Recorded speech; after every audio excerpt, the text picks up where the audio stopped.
So hello everyone. कल की class में हमने जाना था दिल्ली सल्तनत के बारे में और उसके इम्पॉर्टेंट रूलर अलाउद्दीन खिलजी के बारे में हमने जाना था। तो आज की क्लास में हम मोहम्मद बिन तुगलक, जो कि तुगलक डायनेस्टी से ही थे, उनके बारे में जानेंगे, क्योंकि ये भी हमारी दिल्ली सल्तनत के एक इम्पॉर्टेंट रूलर हैं। जो मोहम्मद बिन तुगलक थे, ये दिल्ली सल्तनत में थे और इन्होंने 1325 से लेकर 1351 तक रूल किया। और ये अपनी इंटेलिजेंस के लिए जाने जाते हैं। और बेसिकली क्या था कि जो इनके आइडियाज़ होते थे वो कभी कभी ऐसे प्रैक्टिकल नहीं होते थे, बट जो इनका एडमिनिस्ट्रेशन सिस्टम था, जिस तरीके से रूल करते थे, उसके लिए फेमस थे। So he was a learn and intelligent ruler, but his ideas were not always practical. अब हम बात करते हैं कि जो इनके टाइम पीरियड में इम्पॉर्टेंट मेजर्स हुए हैं, जो कुछ चीज़ें आई हैं, जैसे कि टोकन करेंसी की हम बात करते हैं। इन्होंने टोकन करेंसी को इम्पोज़ किया और अपनी कैपिटल को ट्रांसफ़र किया। उसके साथ साथ जो टैक्सेशन पॉलिसी थी, जो टैक्स वसूल करने की जो नीति थी, इन्होंने ऐसे रिफॉर्म्स जो हैं इंट्रोड्यूस किए उस टाइम पर। अगर टोकन करेंसी की बात करते हैं, he introduced copper coins instead of gold and silver coins to expand trade।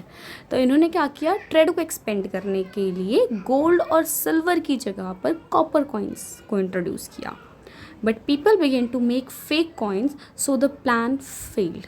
अब होता क्या है कि जो लोग हैं, देखो कॉपर के कॉइन्स थे, तो लोगों ने फेक कॉइन्स बनाने स्टार्ट कर दिया, ऐसे कॉपी बनाने स्टार्ट कर दी इनकी कॉइन्स की। तो जिसकी वजह से क्या होता है कि जो इनका प्लान होता है ट्रेड को एक्सपेंड करने का, वो फेल हो गया। बेसिकली कि जब भी कोई रूलर अपनी करेंसी को इम्पोज करता है, अपनी करेंसी को लेकर आता है या लोगों के सामने इंट्रोड्यूस करता है, तो वो जो करेंसी होती है वो उस राजा के नाम से जानी जाती है। या तो वो उसमें अपनी एक पिक्टोरियल इमेज जो है कार्व करवाता है, या फिर अपना नाम लिखवाता है, या अपनी डायनेस्टी का नाम लिखवाता है। तो इससे क्या होता है कि जो मर्चेंट्स होते हैं या जो ट्रेडर्स होते हैं, उन्हें पता होता है कि ये जो कॉइन हमारे पास आया है, ये इस डायनेस्टी से बिलोंग करता है, इस एम्पायर से बिलोंग करता है, इस राजा का होगा ये।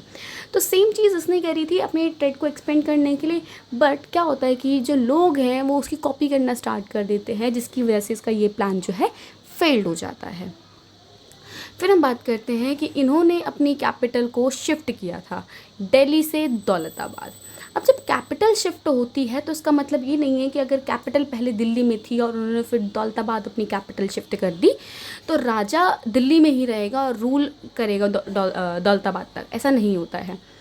अगर कैपिटल शिफ्ट हुई है तो वो दिल्ली से दौलताबाद जाएगा रूल करने के लिए, और सिर्फ खुद ही नहीं, उसकी जो आर्मी है, कैवलरीज हैं, और जो उस टेरिटरी में रहने वाले लोग हैं, वो सभी जो हैं शिफ्ट होंगे। अब इस शिफ्टिंग में क्या होता है कि लोगों की जो इकोनॉमिक लाइफ होती है वो अनस्टेबल हो जाती है और उनको बहुत ही ज़्यादा सफ़र करना पड़ता है, चाहे वो रिसोर्सेज की बात करें या इनकम की बात करते हैं, या हम एग्रीकल्चर के बेसिस पे बात करें, तो इन सभी चीज़ों से लोगों को सफ़र करना पड़ता है। So he shifted his capital from Delhi to Daulatabad, जो कि प्रेजेंट टाइम में आज हमारा जो महाराष्ट्र है हम इसको कहते हैं, to bring the north and south closer. और क्यों किया था इसने? क्योंकि ये अपनी टेरिटरी को एक्सपेंड करना चाहता था, और इसने जब दौलताबाद इसकी टेरिटरी के अंदर आ गई तो इसने क्या चाहा कि मैं अपनी जो कैपिटल है दिल्ली से दौलताबाद को शिफ्ट कर लूँगा। तो इससे क्या होगा, नॉर्थ वाला जो एरिया है और जो साउथ वाला एरिया है, ये दोनों आपस में क्लोज हो जाएंगे। ज़रा आप एक बार हमारे जो इंडिया का पॉलिटिकल मैप है उसको इमेजिन करो और उसमें देखो कि जो एमपी है, महाराष्ट्र है, और झारखंड वाला पार्ट जो है, जो या फिर छत्तीसगढ़ का जो पार्ट है, या उड़ीसा की हम बात करते हैं, ये हमारे मिडिल स्टेट हो जाते हैं हमारे।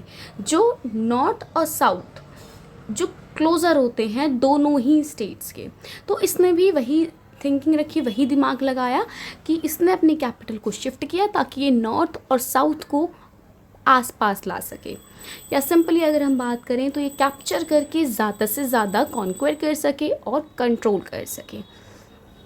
But the plan caused immense suffering to the people and had to be abandoned.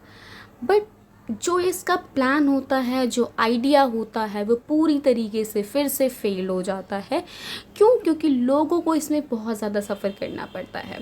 ज़रा आप एक बार खुद सोचिए कि दिल्ली जो हमारी यमुना रिवर के पास आती है, और जो दौलताबाद जो महाराष्ट्र है, महाराष्ट्र में ऐसे बहुत सारे एरियाज़ हैं जो वाटर स्कार्सिटी से लड़ रहे हैं आज के टाइम पर भी। तो दोनों के ही एग्रीकल्चर में, दोनों की ही इकोनॉमीज़ में, दोनों के लाइफस्टाइल में, वहाँ के या फिर क्लाइमेट में हम देखें, या जो वेदर कंडीशन रहता है डेली का, इसमें बहुत ही ज़्यादा डिफरेंस है।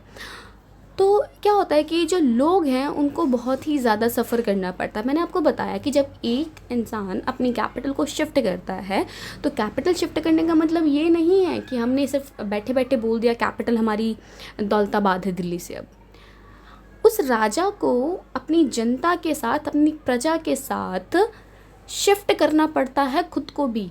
जो किला उसका दिल्ली में है, उसको अपने लिए एक और फॉल्ट जो है बिल्ड करवाना पड़ेगा उस जगह पर, ताकि वो रूल कर सके, क्योंकि वो उसी तरीके से रहेगा जिस तरीके से वो अपनी पहली कैपिटल में रह रहा है। तो ये प्लान भी जो था उसका फेल हो जाता है। इसीलिए कहा गया है कि जो मोहम्मद बिन तुगलक था, बेशक वो एक very skilled and intelligent ruler रहा होगा, उस टाइम पे सुल्तान रहा होगा, लेकिन उसके जो प्रैक्टिकल आइडियाज़ थे, जो पॉलिटिकली वो लेता था, वो हमेशा इमेच्योर से रहे हैं, कभी सक्सेसफुल नहीं हो पाए सही तरीके से। अब अगर हम बात करते हैं टैक्सेशन की, तो इसने क्या किया, जो दोआब वाला एरिया है वहाँ पर टैक्स को इंक्रीज़ कर दिया। अब दोआब वाले एरिया में टैक्स इंक्रीज़ करने का मतलब क्या बनता है? पहले तो हम ये जानेंगे कि दोआब होता क्या है। दोआब दो नदियों के बीच में जो लैंड एरिया पाया जाता है हमारा, उसको हम दोआब कहते हैं सिंपली। तो अब दोआब की बात आ रही है यहाँ पे, जहाँ पर हम गंगा और यमुना वाले एरिया की बात कर रहे हैं। अब गंगा रिवर और यमुना रिवर के आसपास का जो एरिया है, दोनों ही रिवर है हमारी, उसके पास का जो एरिया है वो दोआब कहलाएगा हमारा। अब होता क्या है कि जो रिवर वाला एरिया होता है उसकी लैंड फर्टिलिटी ना बहुत ज़्यादा होती है। अब लैंड फर्टिलिटी ज़्यादा होने का मतलब क्या है कि अगर जो मृदा है वो उपजाऊ है, तो ऑब्वियसली प्रोडक्शन भी ज़्यादा होगा, ज़्यादा से ज़्यादा कृषि उत्पाद होगा।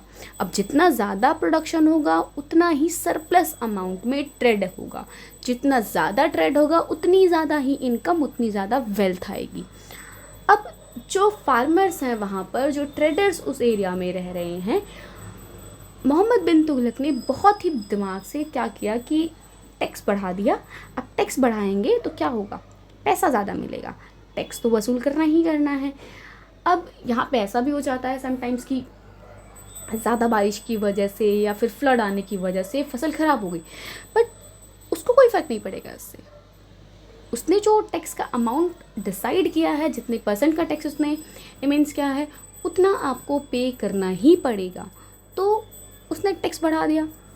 He increased taxes in the Doab region between Ganga and Yamuna to increase revenue, but due to drought, people were unable to pay। जैसा भी मैंने आपको बताया कि ज़रूरी नहीं है कि प्रोडक्शन उतना ही अच्छा हो।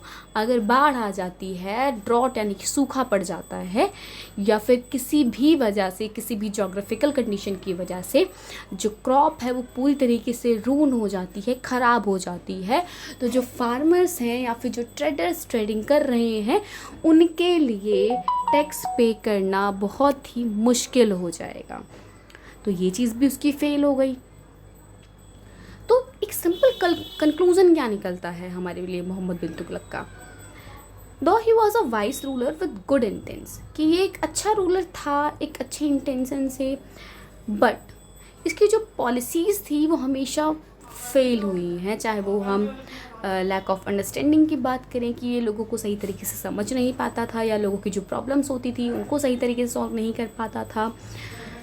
तो ये एक अच्छा रूलर होते हुए भी एक महान रूलर नहीं बन पाया। फिर हम बात करते हैं रेसिस्टेंस टू द दिल्ली सल्तनत, यानी कि दिल्ली सल्तनत के जो विद्रोही रहे हैं, जिनके साथ उनकी लड़ाइयाँ हुई हैं, या फिर जिन्होंने इम्पोर्टेंट उन पे उनको कॉन्क्वर करने की कोशिश करी है, वह हम उनकी बात करते हैं। So many people and communities resisted the rule of the Delhi सल्तनत।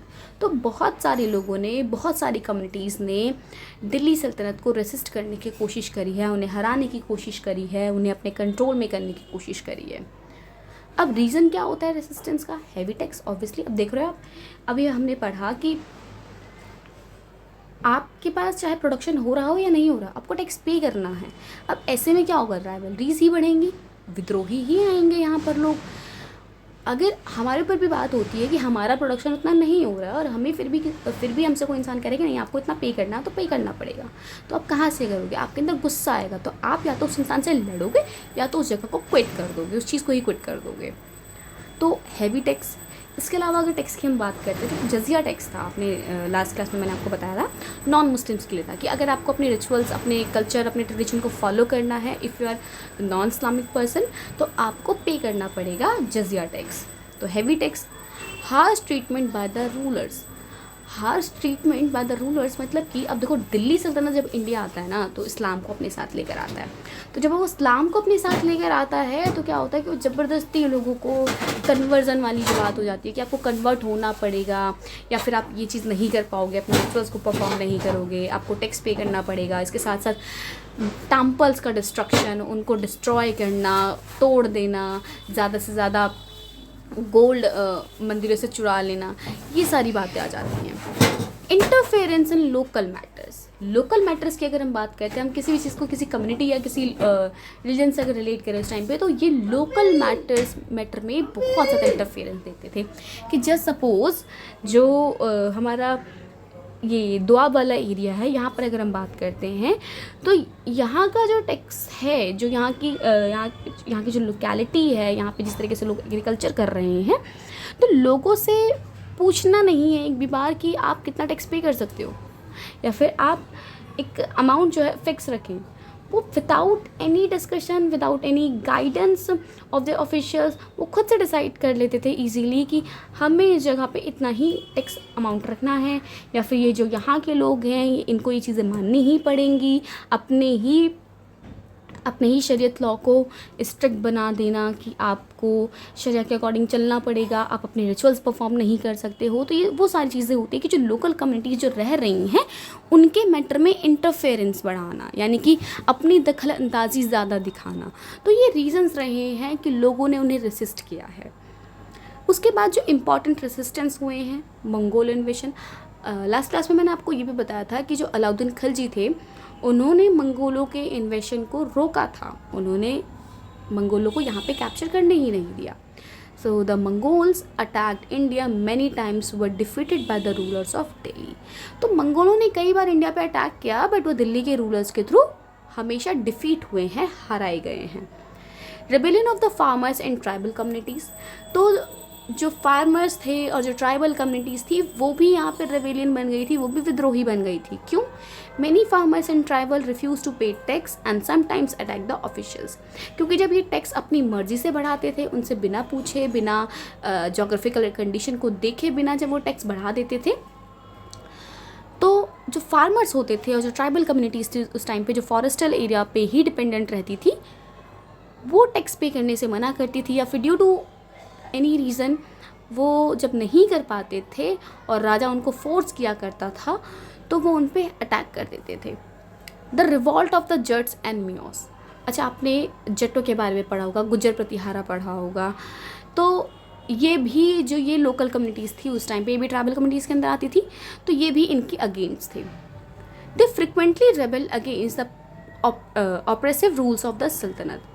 तो ये भी जो थे, जिस तरीके से सल्तनत ने जैसे रूल्स बनाए थे जो बहुत ही ज़्यादा ऑपरेसिव थे, यानी कि अगर बात करें हम कि लोग जिससे ना खुश थे या लोग उस चीज़ से एग्री नहीं थे, तो इन्होंने भी उस चीज़ के लिए आवाज़ उठाई और उस चीज़ के खिलाफ ये लड़े। The revolt in the Deccan. तो दक्कन में जो रिवॉल्ट हुआ, local rulers in the Deccan also resist the control of Delhi.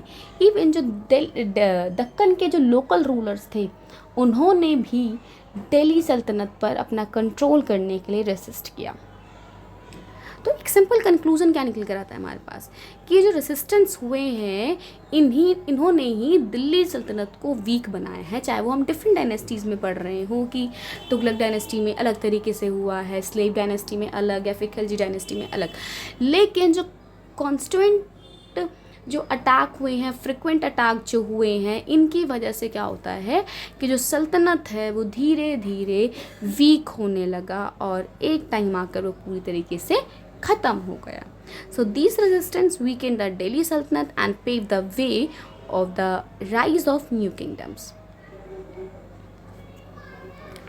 इसके बाद हम पढ़ेंगे विजयनगर एम्पायर के बारे में।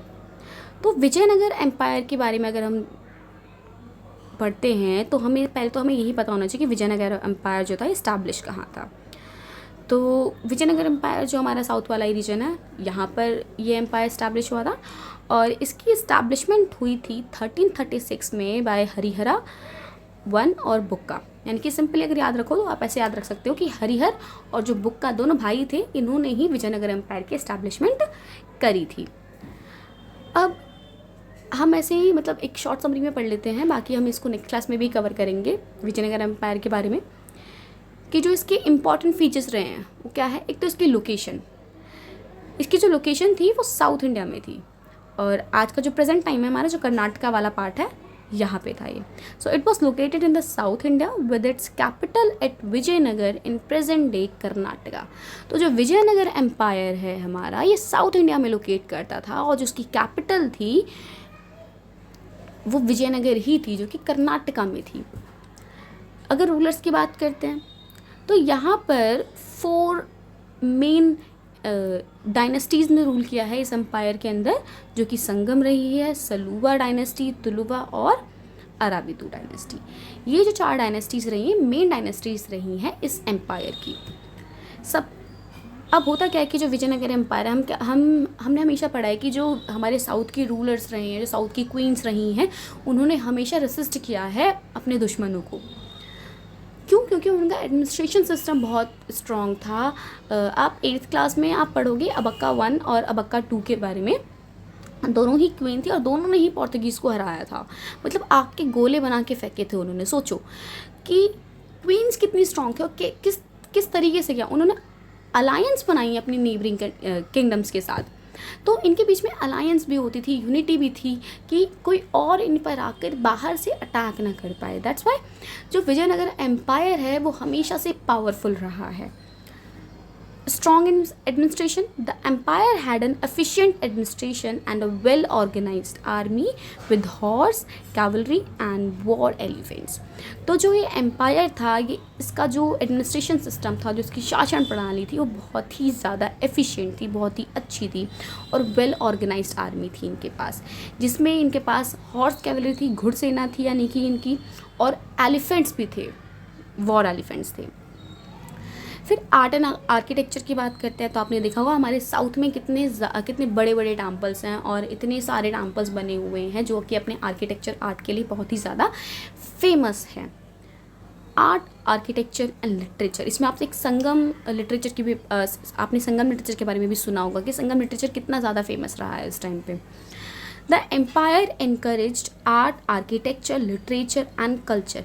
तो ये जो एम्पायर था इसने अपनी तरफ आर्ट, आर्किटेक्चर, लिटरेचर और कल्चर, ये जो सारी चीज़ें रही हैं, इन्होंने भी बहुत ज़्यादा अट्रैक्ट किया है।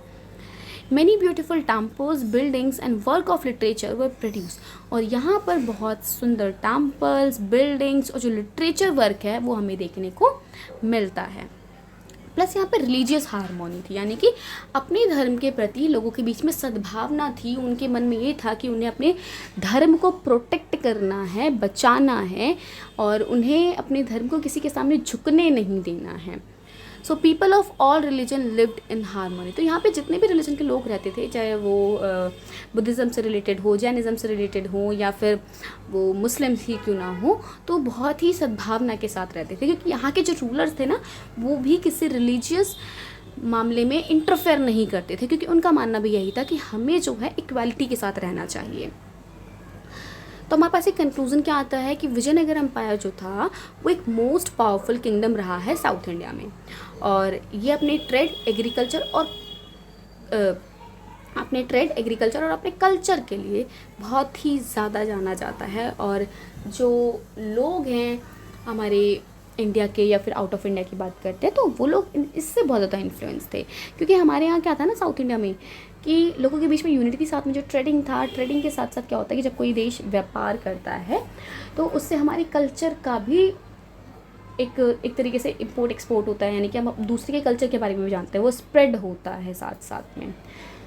तो विजयनगर एम्पायर उनमें से ही था कि एक मोस्ट पावरफुल किंगडम रहा है ये। अब विजयनगर एम्पायर के बारे में हम नेक्स्ट क्लास में जानेंगे डिटेल में कि इसमें और कौन से राजा रहे हैं जो पावरफुल रहे हैं। कृष्णदेवराय के बारे में जानेंगे स्पेशली। तो अगर आपको मेरी वीडियो इन्फॉर्मेटिव लगी हुई हो तो आप लाइक, शेयर, कमेंट करना ना भूलें। Thank you.